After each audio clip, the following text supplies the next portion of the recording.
Hey, Math 098, we're going to finish up with 8.6, and we're just going to be graphing using vertex, which I know you've done in Algebra 2, so we'll get straight to it, where the first thing you do is find the axis of symmetry, which is this formula, negative b over 2a, which is easy for me to remember because it's part of the quadratic formula. If you remember, the quadratic formula is that x equals negative b plus or minus yada yada yada all over 2a.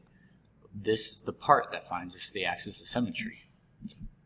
And so once you have the x value of the axis of symmetry, the y value, and I like how we start off with f of x, is plugging in negative b over 2a for the x value. As far as intercepts go, we can talk about x-intercepts if they exist, or y-intercepts. And the y-intercepts are really easy to find because that's when x equals 0.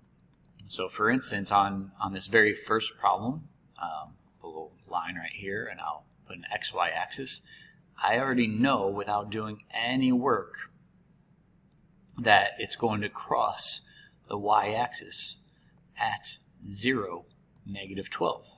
Because if I plug in 0 for both these x's, I get 0 minus 12, negative 12.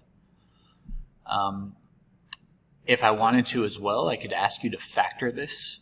So you could factor and say, oh, okay, well, negative 6 plus 2 are factors of negative 12 that add to be negative 4. So the x-intercepts must be x equals positive 6 and x equals negative 2. And that's based off of stuff we've already learned. 1, 2, 3, 4, 5, 6. All right. But I do want to explain the negative b over 2a. So let me scroll down a little bit. It's from the quadratic formula. So you already know that a is 1 and b is negative 4. We actually don't care about c to find where the axis of symmetry is. But notice that I'm doing negative b, so when b is negative 4, it becomes positive 4 over 2 times 1. And just make sure if you're using a calculator, you do 2a first. Because I've had students in the past, they divide and then they multiply and you get the wrong answer, so make sure you multiply in the denominator first. So our axis of symmetry is that x equals 2. And so to find the y value, you plug in 2 in for x. So 2 squared is 4. 4 times 2 is 8. So 4 minus 8 minus 12. Well, that gives me negative 4 minus 12 is negative 16. So I'm just estimating where these points are, by the way. It'd be nice if you counted all the way down. 1, 2, 3, 4, 5, 6, 7, 8, 9, 10, 11, 12, 13, 14, 15, 16. But I'm not going to expect you to do that much of it. And if you should notice, I'm going to just write real quick and then I'm going to delete it, is the space that the x-intercepts are away from the axis of symmetry needs to be the same. It's not always separated by 4. It just happens to be separated by 4 in this problem. But those two are separated by the same distance. And using that same logic, if we know the y-intercept is 2 units away, then the same y-coordinate needs to be 2 units away over here. So 2 units away would put me at 4, negative 12. But I don't really want this on here. It's making my graph a little ugly. And hopefully everything I've said has been a reminder from Algebra 2. I don't think I'm saying anything new to you guys. But we have enough to connect the dots. And I'll even point out something you learned in Algebra 2 is that if your a value is positive, we should have an upwards parabola. And that's exactly what we have. So plenty of clues to do this. Feel free to use a graphing calculator. And that's exactly what I said I was going to do on this one, if you read my notes here. But I don't really need to. I could point out that x factors of -6 that add to be -1. That would be -3 plus 2.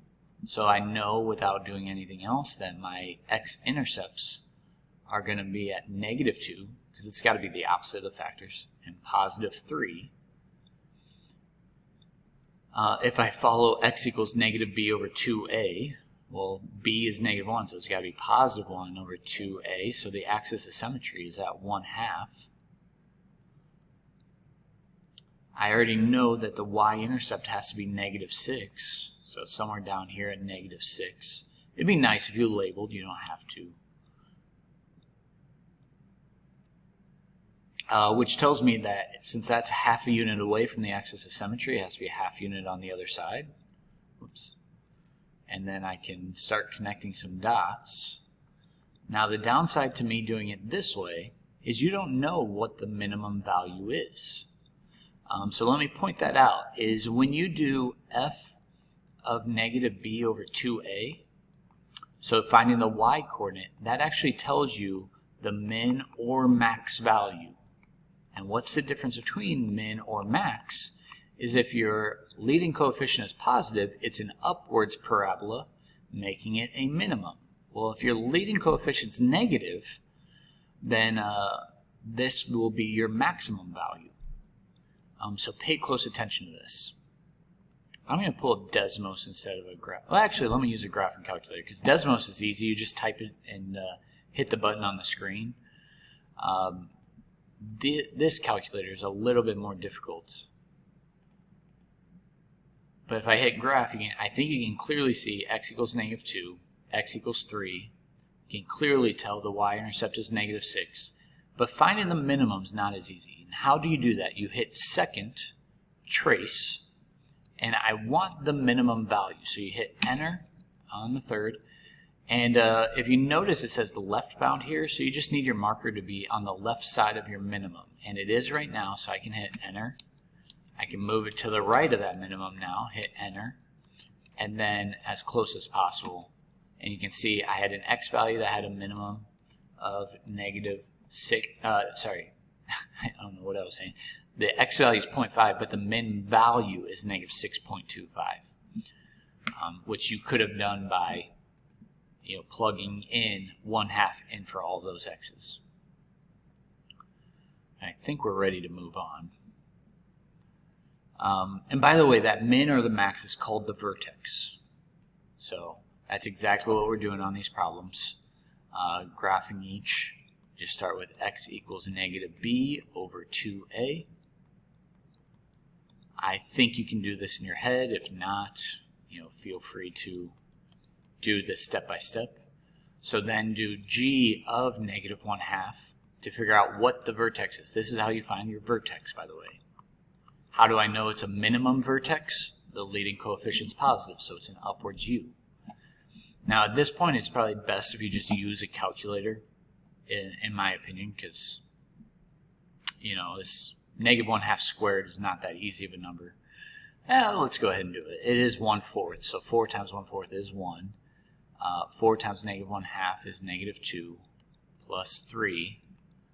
So we're looking at 1 minus 2 is -1 plus 3 would be 2. So on my graph, we're looking at -1/2. So there's 1. 2. My axis of symmetry goes right here. We know that the y-intercept has to be 3 because that's the y-coordinate, and it has to be reflected over the line y equals x. Over the axis of symmetry. So a graph looks something like this. So a better teacher would say, okay, 0, 3 is the y-intercept. The vertex is at -1/2, 2.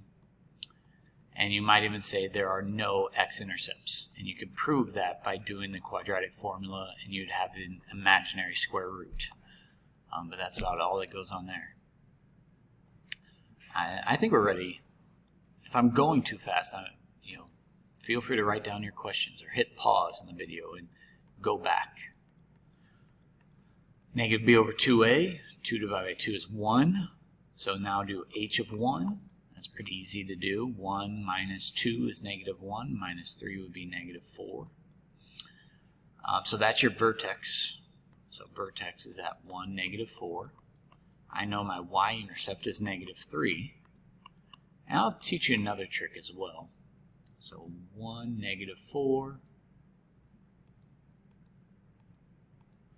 is with parabolas, if the leading coefficient's 1, it goes up by odd integers. So the first part goes up by 1, but then the next one goes up by 3. So without actually working through this, I know that the x-intercepts will be -1 and +3. And you can work it out either using the quadratic formula or factoring and seeing those answers. So again, hit pause, make sure you understand, check with a graphing calculator. Now I'm going to move on to the next page. Alright, so this next problem we're just going to work with the graphing calculator. Desmos is actually really easy on this one because once you graph it, you can just click on the buttons. So instead of me showing you with that, I'm going to show you with the graphing calculator if you have one of those. So you can just type in -x² plus 5x and then +6. And when I hit the graph key, you can see exactly what it looks like. Now the downside is I can't see the top. And you have a couple of options. Probably the best option is just click the window key and change your Y max to go up to, I don't know, I think 20 will work. There we go. So some things to notice is since we're counting by ones on the x-axis, that's pretty straightforward, that x equals -1 and 1, 2, 3, 4, 5, 6. So the x-intercepts are -1 and 6. And then the y-intercepts, well, there's only 1 in that if you plug in 0 for all those x's, you get the y-intercept as 6. Let me show you real quick how to find those without actually having to factor. The first thing is you can actually hit second graph. And remember the y-intercept is when x equals 0. And so the x-intercepts are when y equals 0. So in the table feature, you can actually see where y equals 0 and confirm there. Otherwise, what you can do is hit second trace and then 0. The second option. Move your marker to the left, hit enter. To the right of your x-intercept, hit enter, and then somewhere in between, and it'll tell you the correct x-intercept. And that's actually your same process to find the max in this problem. So second trace, it's now a maximum because it's a downwards parabola. And just like before, hit enter to the left, hit enter on the right, and then somewhere in between you'll get the correct. Now here's the other thing, is this graphing calculator is not very smart. It rounds these answers. So this should be 2.5 for your vertex. 2.5, 12.25.